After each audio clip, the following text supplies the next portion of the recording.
Eljött kambodzsai tartózkodásunk második teljes napja, Ralfnak nagy nehezen sikerült csak megértetni a ma is ránk kattant házi sofőrünkkel, hogy mit szeretnénk. A Tonlé Sap, vagyis a Sap folyó felé szerettünk volna eljutni.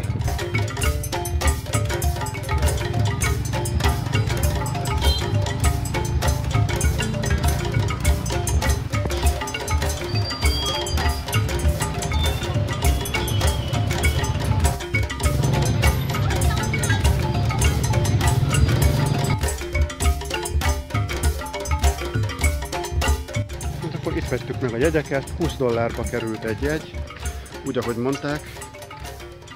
Mindenhol máshol azt írták, hogy 10 is lehet kapni, de hát ha 20 lehet kapni, akkor miért adnak el 10 ért?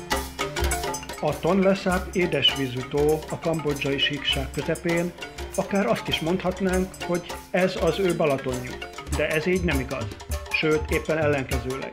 Jobban nem is különbözhetne tőle. Az első különbség a mérete. A Balaton 592 négyzetkilométer méretű, a Tonlé Sap, amely egész Dél-Kelet-Ázsia legnagyobb tava, a száraz évszakban 2500-2700 négyzetkilométer, azaz a Balaton ötszöröse, az esős évszak vége felé azonban a 16 000 négyzetkilométert is elérheti, ami a Balaton 30-szorosa. A másik fő különbség, hogy itt minden évben megfigyelhető egy a világon egyedülálló természeti jelenség. A délnyugatról érkező nyári monszun június és október között megduzzasztja a folyókat, és a Tonlé Sap, mint valami hatalmas csatorna, ilyenkor megváltoztatja a folyásának irányát, és a Mekong vizét kezdi el szállítani a tóba, melynek vízfelülete ezzel több mint 10 000 négyzetkilométerrel is növekedhet. A hatalmassá duzzadt tó mindaddig tárolja a Mekong vizét, amíg általában novemberben a folyó vízszintje nem süllyed a tó vízszintje alá. Ekkor a tó vize újra a Mekong felé indul meg. A harmadik fő különbség, a víz az áradások során ide-oda szállítja a termékeny üledéket, ami miatt a tó körüli vidék Kambodzsa legjobb rizstermelő területe. Fürdésre azonban teljesen alkalmatlan. Koszos, sáros, és ki tudja, mennyi szennyet szállít.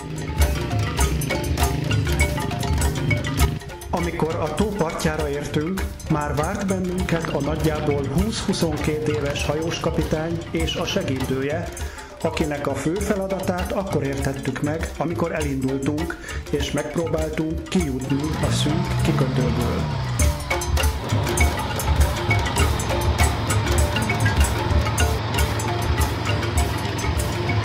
Valakinek ugyanis el kell tolni a többi hajót az útból, különben sosem jutnánk ki a nyílt vízre.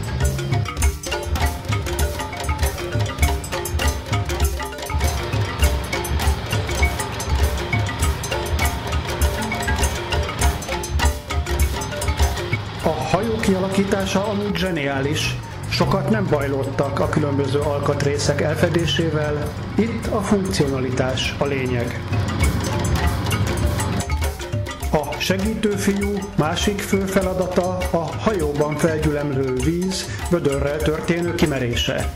De persze fő a bizalom, meg itt úgysem mély a tó, ha történne valami, csak úgy elsüllyedni egyelőre nem lehet benne. Ez itt egy igazi halászfalu, még saját vízre épült iskolájuk és boltjuk is van.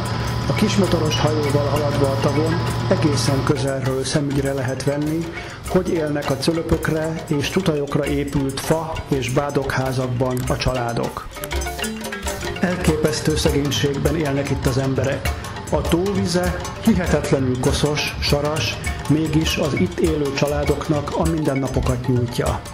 Az egyik partról a másikra bambuszból tákolt hidak vezetnek át. Elképesztően egyszerű, mégis megbízható és stabil, hála a bambusz tulajdonságainak.